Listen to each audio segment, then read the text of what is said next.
اعوذ باللہ من الشیطان الرجیم بسم اللہ الرحمن الرحیم اللہم صلی علی محمد۔ السلام علیکم ورحمۃ اللہ وبرکاتہ۔ امید کرتی ہوں انشاءاللہ العزیز اب سب خیریت سے ہوں گے۔ الحمدللہ میں بھی خیریت سے ہوں۔ آج جمعۃ المبارک ہے تو نبی اکرم صلی اللہ علیہ وآلہ وسلم کا جمعے کے بارے میں جو حکم ہے وہ بیان کرتی ہوں۔ فرمان مصطفیٰ صلی اللہ علیہ وآلہ وسلم ہے، جو شخص 3 جمعوں کی نمازیں بلا عذر چھوڑتا ہے اس کے دل پر مہر لگا دی جاتی ہے۔ صحیح الجامع کی حدیث مبارک ہے یہ۔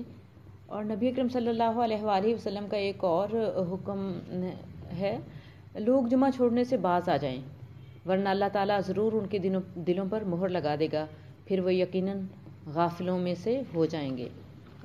صحیح مسلم کی روایت ہے یہ۔ اور اللہ رب العزت سے دلی دعا ہے اللہ تعالیٰ ہمارے مردوں کو جمعہ کی نماز جو ہے پابندی کے ساتھ ادا کرنے کی توفیق عطا فرمائے، اور اللہ تعالیٰ ہم سب کو دین دنیا اور آخرت کی کامیابیاں عطا فرمائے۔ اپنی دعاؤں میں مجھے یاد رکھیے گا۔ اجازت چاہوں گی۔